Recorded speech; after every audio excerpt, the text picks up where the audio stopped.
अगर आप भोलेनाथ को मानते हैं, उनकी पूजा आराधना करते हैं,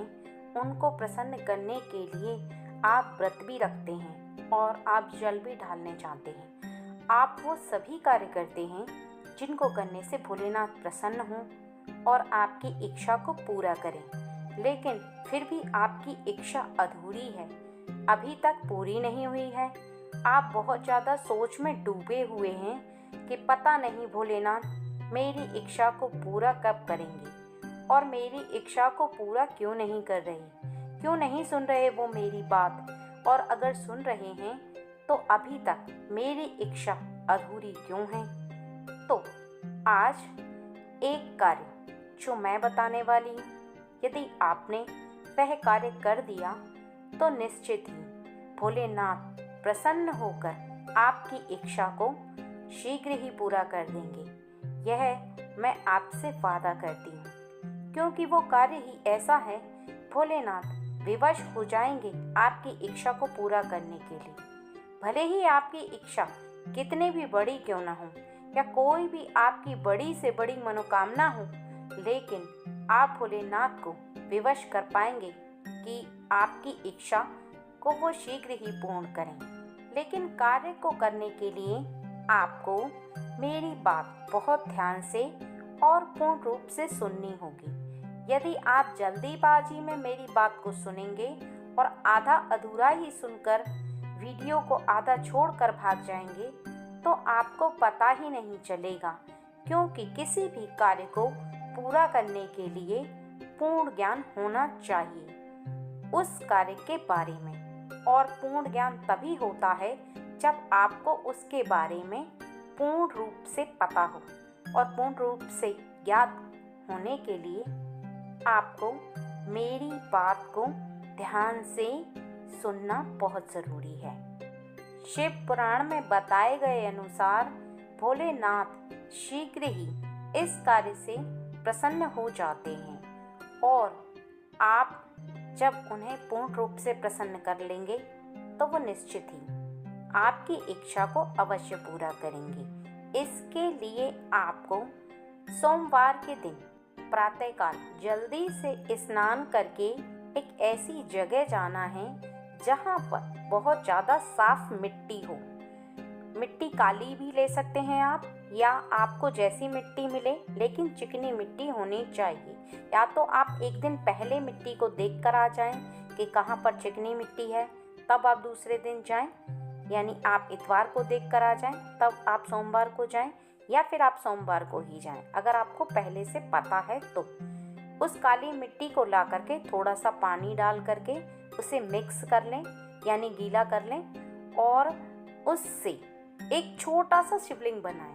छोटा सा शिवलिंग बनाने के बाद इस शिवलिंग को आप ऐसे मंदिर में ले जाएं जहां पर भोलेनाथ की बड़ी पिंडी पहले से हो, यानी शिवलिंग की बड़ी वाला जो बड़ा शिवलिंग होता है उस जगह पर आप इस पिंडी को ले जाएं। इसके साथ ही आपको हर श्रृंगार के फूल की एक माला ले जानी है, क्योंकि ये जो हर श्रृंगार का फूल है ये समुद्र मंथन के दौरान ही उत्पन्न हुआ था और ये देवताओं को मिला था। इसके साथ ही आपको एक घी का दीपक ले जाना है, और आपको थोड़ी सी रोड़ी, चंदन, चावल,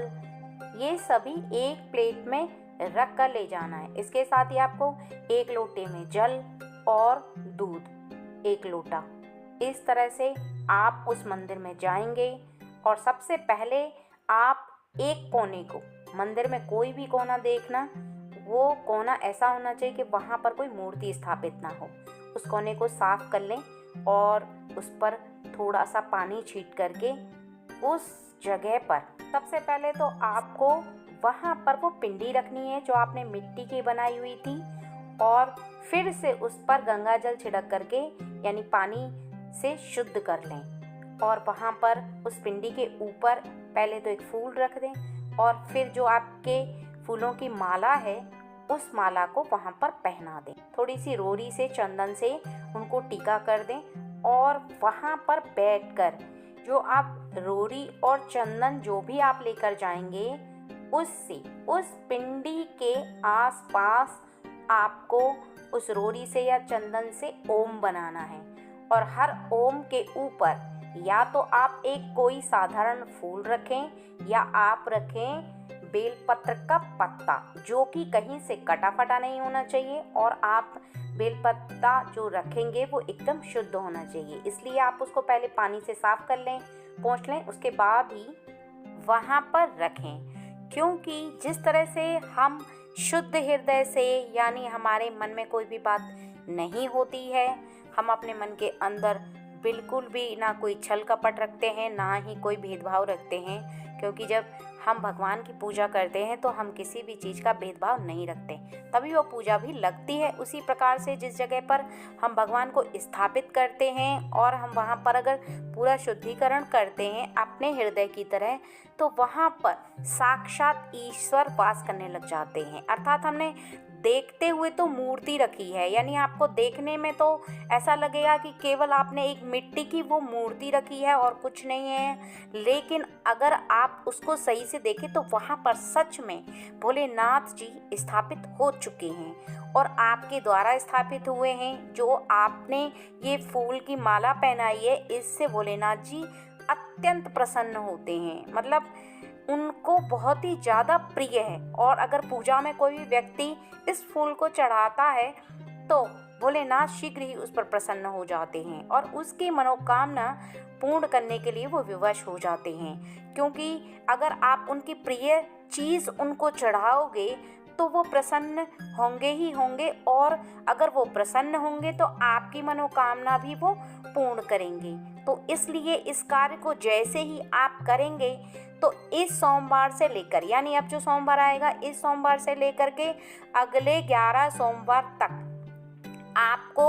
उसी पिंडी जो आपने मिट्टी की वहाँ पर रखी है मंदिर के अंदर, वहीं पर आपको हर सोमवार को प्रातःकाल स्नान के बाद जाना है और इसी प्रक्रिया को दोहराना है। यानी आपको उस फूलों की माला ले जानी है और आपको बेलपत्र ले जाने हैं और वहाँ पर बैठकर आपको ओम नमः शिवाय का 108 बार मंत्र का उच्चारण करना है।